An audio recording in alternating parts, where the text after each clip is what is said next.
Cosmic Academy just put up a new video and I 100% agree. What's funnier is that I just tweeted the same thing almost at the same exact time that he published the videos, which is crazy. I didn't even see the video. I just happened to write a tweet about it and then went to YouTube and then saw the same video. So here's the tweet I put up. Now I see why music producers think tutorials are a waste of time. I said, you search for tutorials and find a bunch of crap. I said, just videos taking up space. No real teaching. That's why people are frustrated with tutorials. Videos optimized for the algorithm and not actual transformation. And the reason I said that is because on a incognito tab, I was doing something on my computer and I looked up the words like FL Studio, beat making, all the keywords people would type in.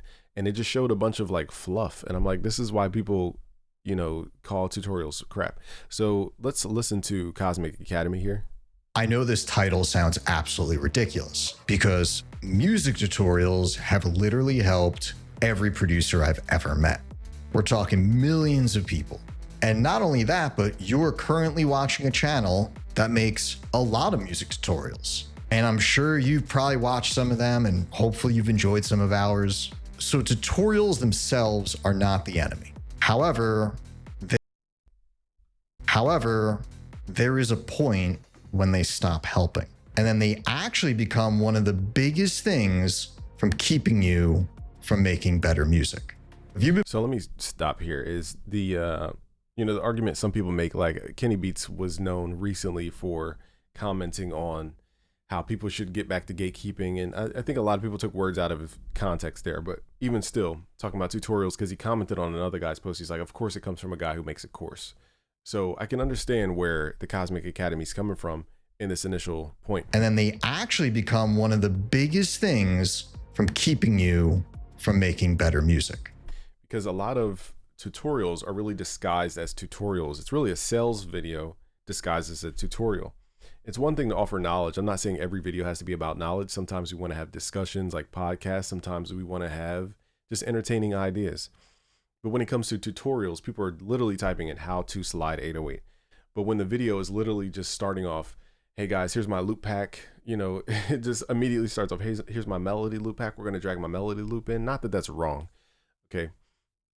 But then the next step is like, okay, and then we're going to pick an 808 from my pack, the something pack at, busyworksbeats.com/808. We're going to grab the 808 pack and slide this in, and then we're going to use this. Now, again, I'm not saying that people can't own part of the process. I think you actually should own everything that you show on the screen as much as you can, because that will make you feel better about making videos and tutorials.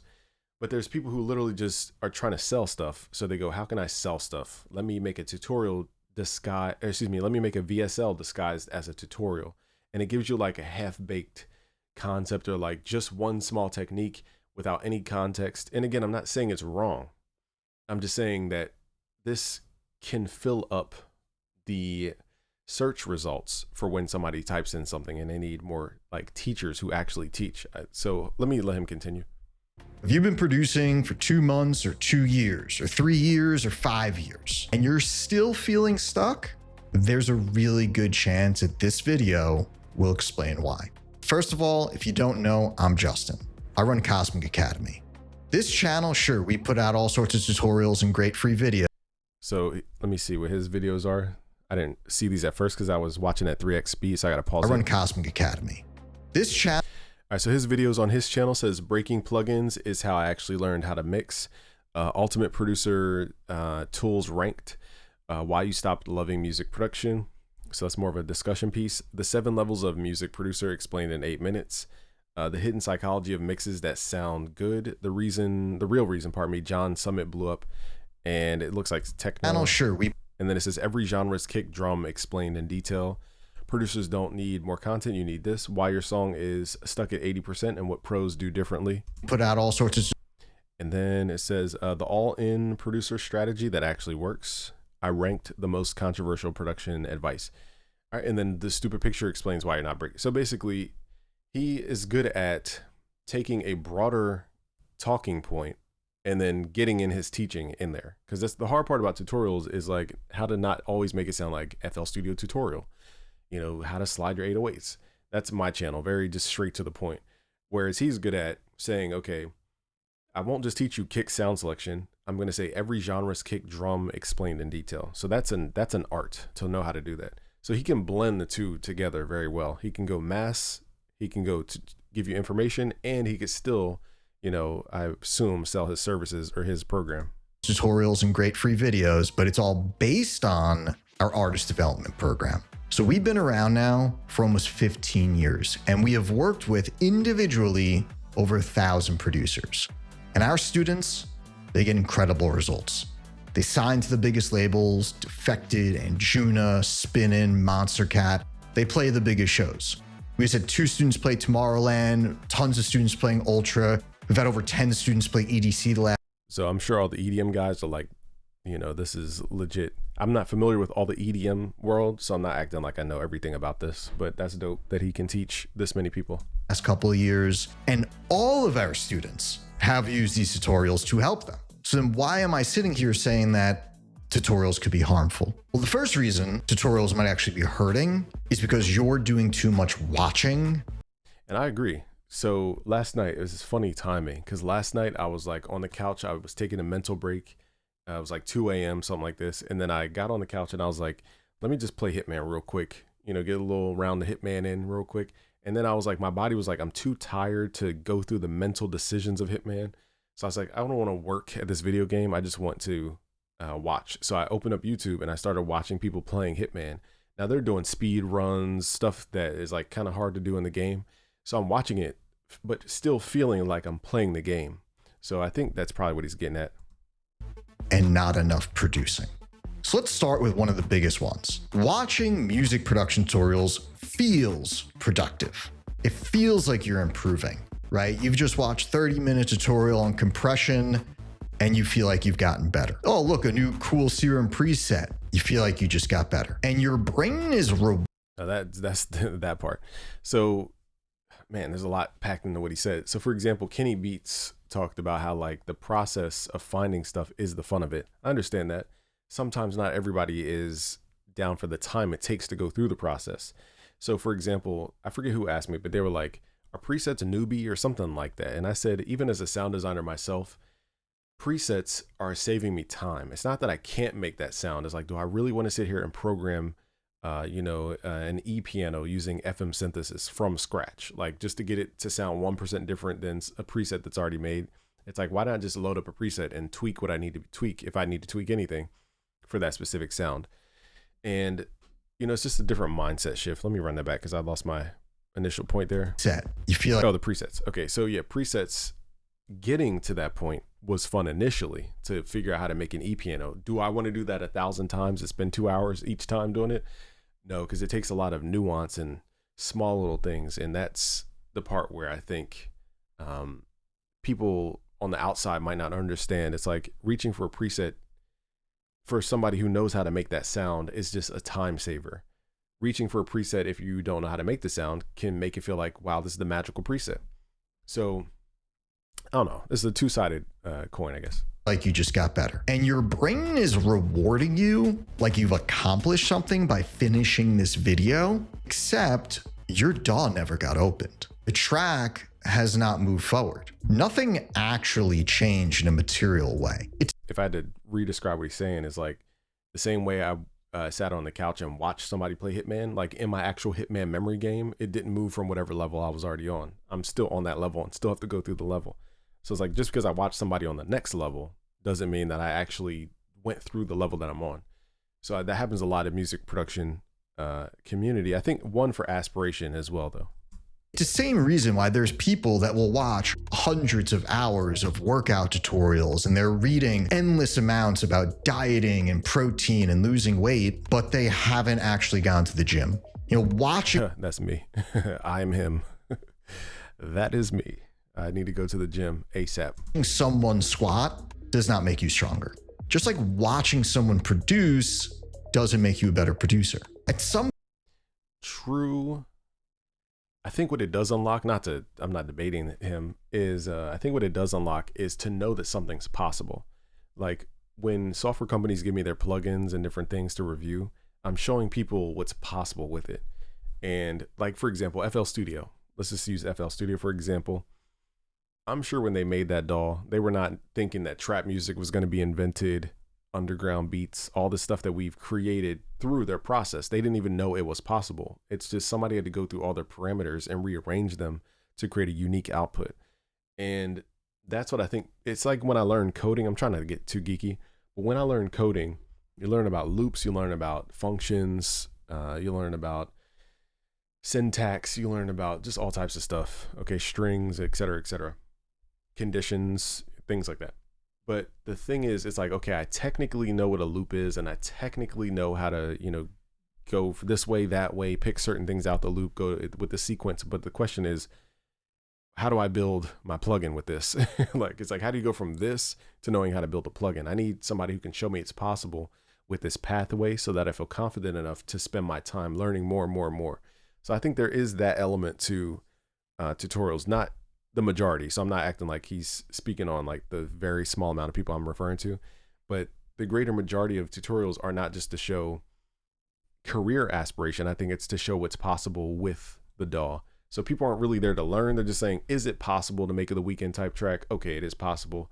Then they realize like they have to go all the way back to the fundamentals. But I'll let him continue because he makes more points. At some point, you have to think about how much am I studying versus how much am I doing? Because music production truly is a skill. And the way that you get better at skills is by the repetition of doing. The second reason why these tutorials might actually be hurting you is that you're learning from the wrong. That part.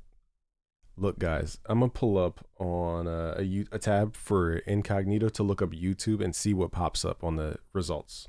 All right, so here's a brand new tab. It doesn't have our cookies and stuff in it. So let's type in, just starting off, FL Studio. We're just going to type in the words FL Studio, see what pops up. All right, so it's an ad. Then it goes FL Studio. Okay, appropriate to put the company at the top with their own tutorial. Then it goes Mix Elite. Now, I'm not saying their information is bad. I just think I'm not a fan of it. Okay. But it doesn't mean it's bad necessarily. Okay. So then you have FL Studio. Then it says, okay, this random interview from, like, what does this have to do with learning FL Studio? Okay. Then it says, what's new in Flex? Okay, that's relevant. Durkee's video, funny enough, give me 1 hour. I'll teach you how to make a beat. Welcome to FL Studio, learn FL. Okay, so everything's kind of centered around the company, which is good because before when you typed in FL Studio, it would just show a bunch of random creators, but now it shows the actual company and the stuff they have to offer. So that's fair. Okay, now let's type in, and then there's BusyWorks Beats right there. So let's type in FL and JCactus. Let's type in FL Studio tutorial and see what pops up. All right, so FL Studio, okay, it's basically the same stuff up top. Mix Elite, you have Chauncey, shout to Chauncey. Now he's figured out a way. He might not show you every single step in every single decision, but I think what's genius about a Chauncey, for example, is that he figured out how to make learning something exciting. I don't know how he figured it out, but he figured out how to speak to the masses. He's, in my opinion, and it's not a diss, he's the Soulja Boy for FL Studio. For those who remember, Soulja Boy took FL Studio from being like a simple thing. Now Ninth Wonder was before him, but I'm talking about mass appeal in a different way. So FL Studio was deemed like the toy DAW. The Ninth Wonder gave it that, basically he made it so that people didn't perceive it as a toy. Then Soulja Boy came along and made it mass popular because he made a bunch of hit songs off of FL Studio and brought attention back to the beat making, because I think he would make the beats as well. So he was the beat maker and the artist. And so that storyline got tied to Soulja Boy, and FL Studio got the credit for that. So that's initially why I got into FL Studio, was actually Soulja Boy. So in my opinion, Chauncey added that fun element, that like goofy element that grabbed the masses' attention and then brought it back to FL Studio. He's figured that out. And that's why he's getting a gazillion views every single day. Okay, because he talks to masses of people. But it doesn't mean he covers every single step of the way. So my approach, for example, at BusyWorks Beats is I cover every single step, because I'm going for people who are looking for mastery, not the casual person who just walks by a store, wants to try a donut and leave. I want to, talk to the people who want to know the ingredients and the cakes and the ratio of vanilla extract to, I don't know how to cook. I don't know why I decided to make a bakery analogy, but you guys get the point. There's a difference in somebody who wants to consume the donut and leave versus the person who wants to make the donut themselves step by step and know every ingredient and know how to make the best donut. That's the difference, I would say. So in the FL community, luckily FL Studio is safe and FL Studio tutorial is safe for the most part in terms of the results. Now, when you type in how to make a beat, I think things change. So let's type in how to make beats and see what pops up. Chauncey's at the top there. Then we got a bunch of shorts. All right, you got BusyWorks Beats. Then you got, I don't know who this is. I'm going to have to make sure I subscribe. Based Off Life. So I've never seen their stuff, so it's hard to comment on that. Dabo, Live with Rio Leva. Shout out to Rio Leva. All right, then there's Eldre, the best way to start making beats for free. All right, then you got Dabo again with Noah. All right, so again, not as bad as I thought it would be. How to Make Beats by Navi D, Durkee, Maze. Okay, so I don't know a lot of like Monkey Dram. Probably subscribed. I just don't know that name off the top of the head. All right, now let's try something a little different. Let's type in beat tutorial. Let's get a little more vague. I see you got Durkee, you got Aiden Made, Legit, J Cactus, Durkee, Ellie Lost. All right, Durkee, produced by Gas. I don't know exactly who that is. I'm sure I'm subscribed though. All right, so this is, as a producer community, I thought I would get different results, but I'm actually shocked. These are solid people to watch. I'm trying to think of something else that would pull up that's like, let me see, melody, sample making. I don't know what producer would put, melody making tutorial. Let's just see what pops up.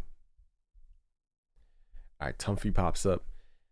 All right, J Cactus pops up. Tumphy pops up. Emil Ludvigsen, Rio Leva. So I'm not mad at the people who are popping up. Okay, so I stand corrected. But if you type in something specific, like, I don't know, 808 beat tutorial. Again, a beginner wouldn't even know how to make sense of that. All right, Dylan pops up.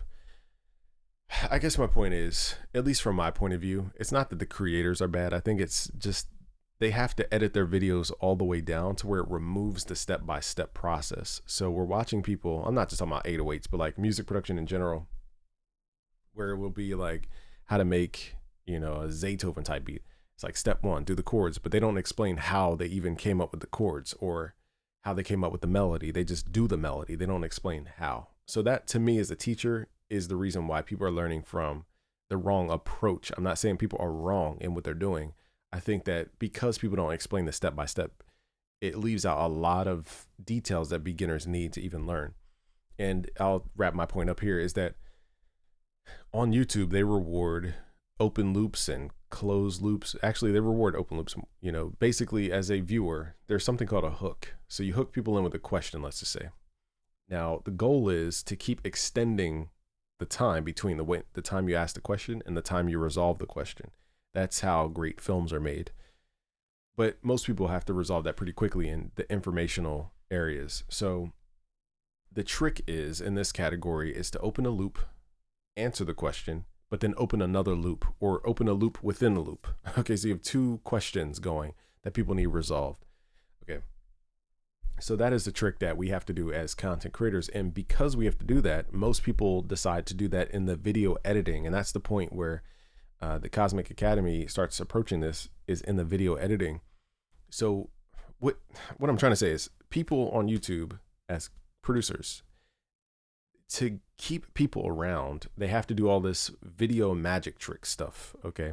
They can't just teach straight out. Like my videos, I literally don't edit them. I hit record straight through end. You know why? Because I want that message to go out as soon as possible. And I want to give people the step-by-step. Only unless there's like a weird gap in the beginning or somewhere in the video do I edit it out.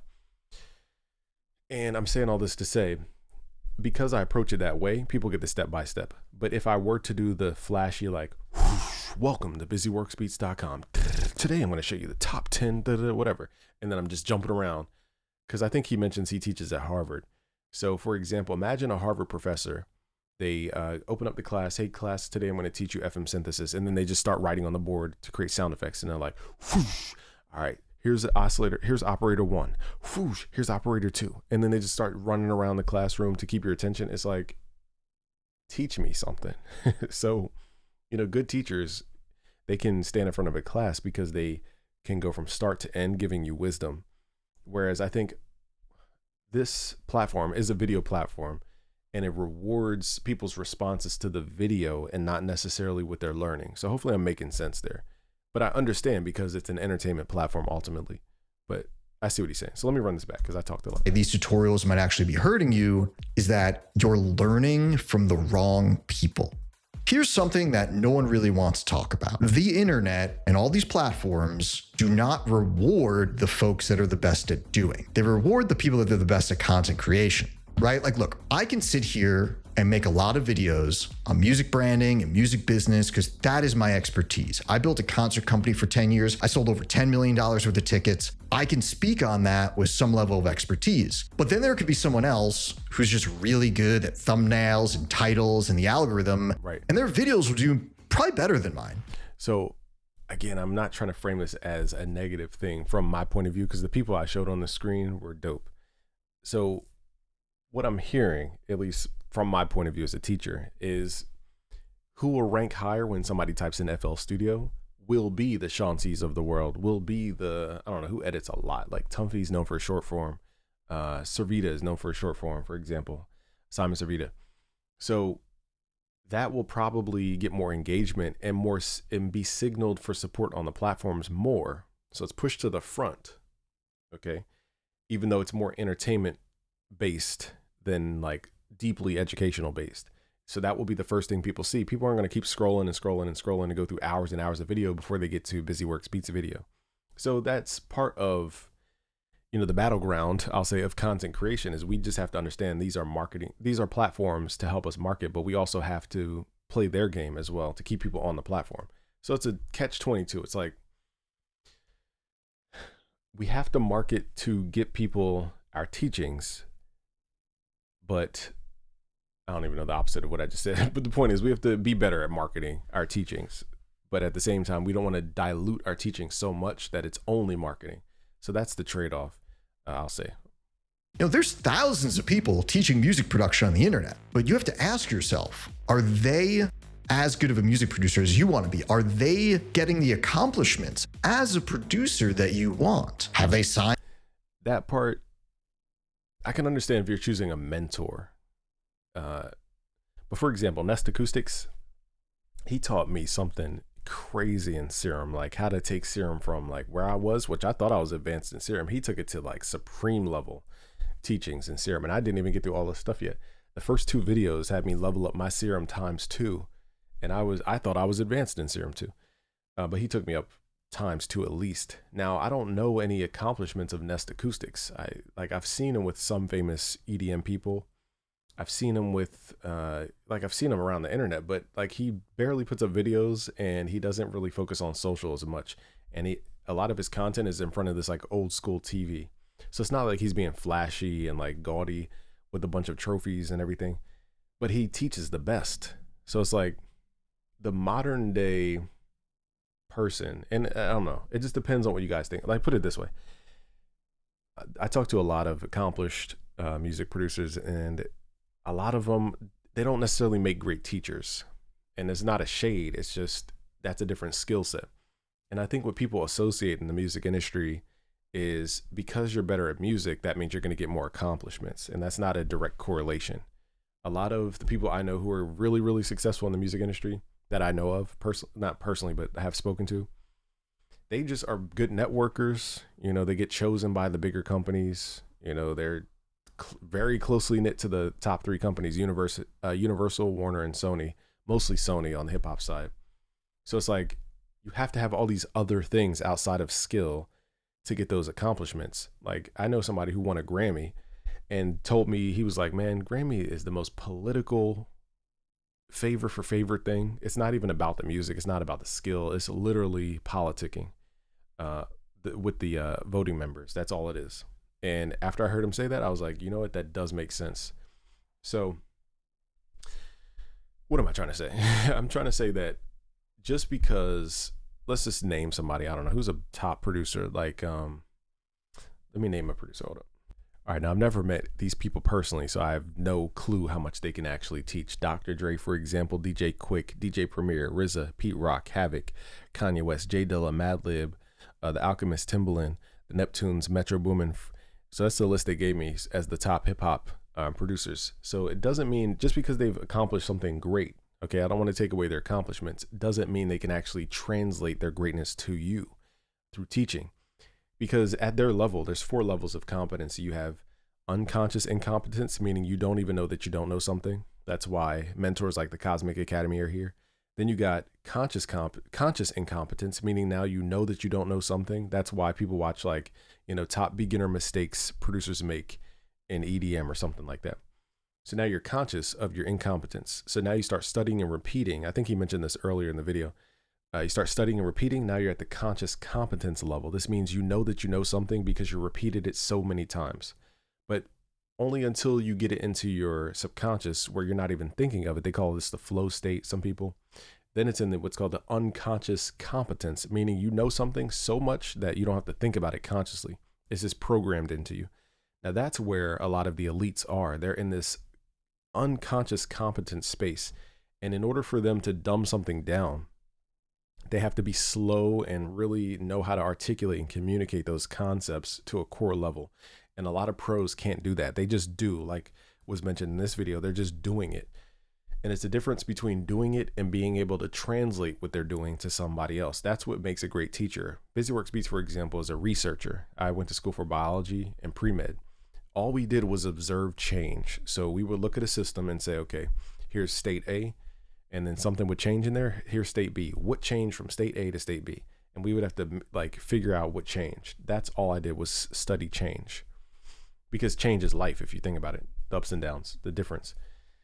So all that to be said is what makes a good researcher is to be able to look at something and distill it into information that can be democratized or spread to other people. Okay, that's what makes a good researcher, is looking at unconscious behaviors of these top performers and dumbing it down, or crystallizing, I'll say, that wisdom or information into something that's digestible for people who are at that conscious incompetence level. Okay, that's what great teachers do. That's what John Maxwell's book, The Top 5 Levels of a Leader, that's why he has level 5 as the teacher. Okay, it's somebody who can take their skills and literally duplicate themselves to another person. So now they've increased their workforce in their specific trade because they can literally take their skill, experience, and translate it. So that's what makes a good mentor as well. So not everybody can do that, however. So I don't think accomplishments are your golden ticket to getting around people who can actually train you on those fundamental blocks. However, I think there's a difference. To the labels that you're chasing. And also, have they had results? Have they taught others how to do that thing? Okay, that's the part. Okay, I didn't hear him say that at first. So that's the part that's key. Also, have they had results? Have they taught others how to do that thing? Like Zach, the person on our channel who does all the music production tutorials, not only has he signed his music to Ultra, but he has taught a lot of our students how to sign their music to Ultra and get their music to that level. So whether it's YouTube or Instagram or any of these platforms, there's an inherent issue in someone can just be good at the algorithm, but not actually good at that thing you're trying to learn how to do. Because the algorithm is rewarding the thumbnail and the title and the uploading every single week. So just because you see someone have 500,000 subscribers, that means they're just good at YouTube and maybe not necessarily great at teaching music production. Like, sure, we're guilty of this in a funny way. We do have over 100,000 subscribers. Thank you very much, by the way. Oh, they got that plaque on the way. Shout out to them getting that plaque. They get the newer versions of the plaque, which are way more easy to handle. I got the old version of the plaque. Let me show you guys. I just have my plaques sitting right here. I did not prep these for this video. I promise you guys. I was rearranging my studio and I had to put the Yamaha in the back. And I had to move the desk over here. So I couldn't lean them up against anything. But here's the old school, the 100K. And then I got the other plaque underneath that just because I ran out of desk space. Hold on. But here's the newer, like, one piece plaque. You guys are going to get the 100,000 plaque. That's going to be one piece like that.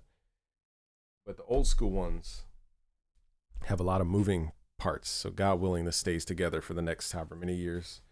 But either way, I'm honored by YouTube because I remember hitting that 100K. So if they feel that same feeling of like momentum, that's super dope. Shout out to them.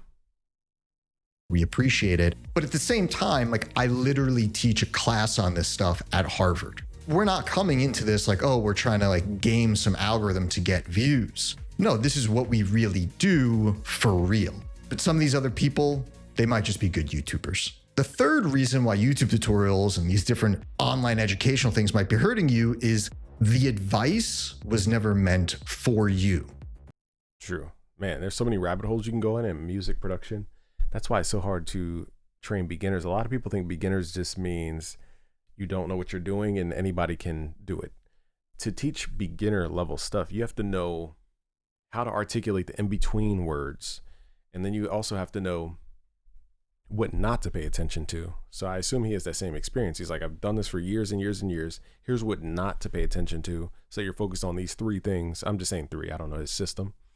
So focus on these 3 things and then get the results that you actually want. Whereas a beginner, if you literally studied everything in FL Studio, you would be just going on rabbit holes every single day. How to build off, your own kick drum with 3x OSC.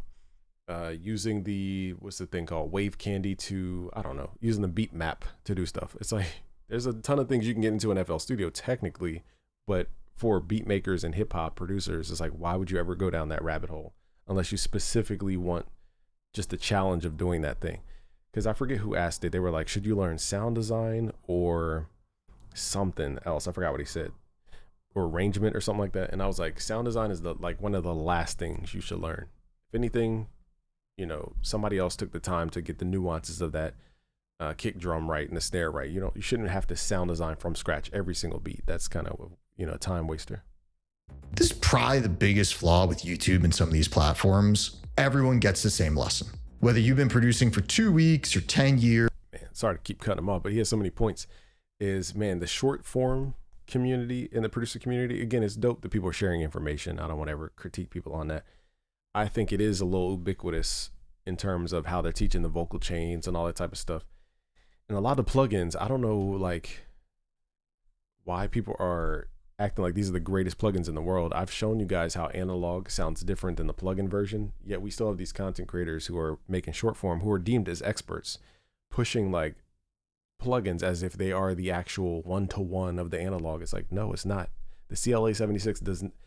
What did I actually compare? It was the Universal Audio 1176 and the Universal Audio LA2A. They don't sound like the actual analog compressors. There's a reason why the analog version is like thousands of dollars, and then the plugin is under $100. Whether you're making tech house or hip hop, you're all getting the same lesson. Like, imagine going to a personal trainer and the personal trainer doesn't ask you, what are your goals, or what kind of exercising do you want to do? Do you want to gain muscle? Do you want to lose weight? Like, what are we trying to do here? They don't ask you anything, and they just hand you a workout. And you look at it and it's all this cardio and cycling. And by the way, I don't do any cardio. I hate cardio. It's like, why are you giving me cardio? I don't like cardio. Well, that's what they were just giving to everybody. It's like, oh, I have an injury. I can't even do cycling. Why are you? This is, again, we're giving this to everyone. You'd think that that is insane, because exercise is very much to the individual. This person has different goals. This person has a different body. They might need a very specific workout routine. Right. Music is the most personal thing in the world. So I agree. If you're going into music as a coach, then you got to be able to have enough experience to figure out where people are going. Because I do a lot of Q&As on the live stream, and then people ask me should I get this course for, I can't even think of something off the top of my head. I don't know. Just, they'll ask me some broad question about, is this course right for X, Y, and Z? And I'm like, I don't even know your circumstances. I don't know what you have access to. I don't know where you're at in your music production journey. I don't know what the songs you write sound like. So as a coach, that's why a lot of people have experience for coaching. Need a lot of experience, because you need somebody who can, like I said, save you time from not only just what to study, but what not to focus on, or where somebody is in their journey. A lot of producers, they think they're level 7 producers. Okay, they're really level 1.5. They're nowhere near level 7. So if I gave you level 8 advice on how to go from 7 to 8, from your perceived consciousness, you would think that I would give you level 8 advice. But the advice is not, the next best compressor and mixing technique. The advice is actually to understand what phase is. Go all the way back to the beginning and let's study phase and understand, delay and understand timing and collisions and all this type of stuff.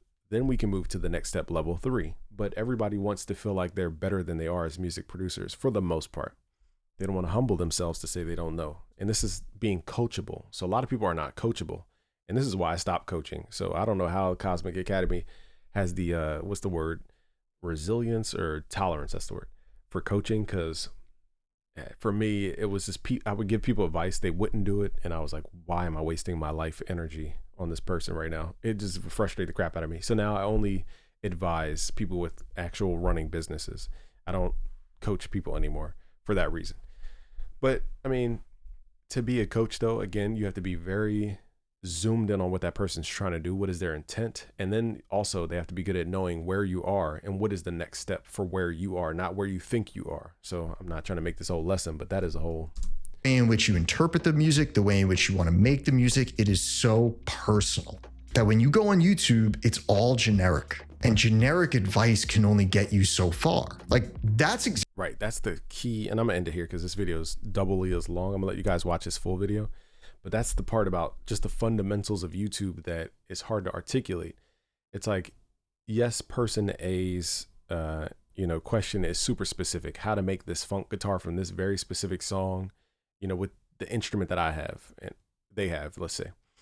But that will only get like one view on YouTube. If I was that specific, it doesn't target a lot of people's problems. So you have to be even broader and say how to make funk guitar, or how to make funk guitar grooves, or how do you hold your guitar to play funk guitar? How do you get the rhythm right? And then you have to broaden your message to where you're not solving that deep problem, but because you want more people to see it.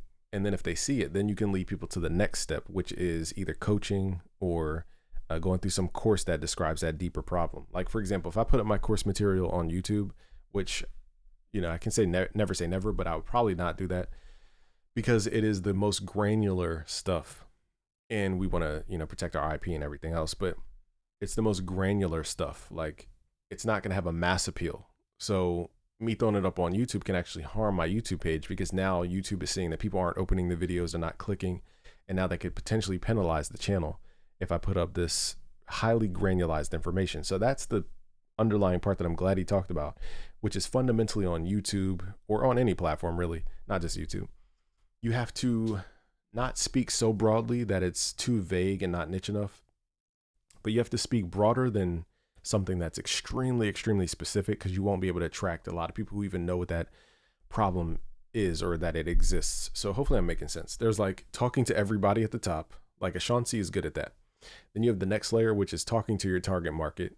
Then you have the layer under that, which is like talking specifically to one person in that target audience. And that's where coaching really helps people level up, because it focuses on that one person. So go subscribe to the Cosmic Academy and go check out their website, because it's rare to find people who are speaking the truth in this space. And it's not a shade to anybody. It's just hard to speak the truth when you're backed by sponsors, when you're worried about backlash of everybody. So it's dope to see other entrepreneurs who can actually say what they actually feel. All right, guys, I'm not going to make this video any longer. Go subscribe, and it's Game from BusyWorksBeats.com. Peace out, guys.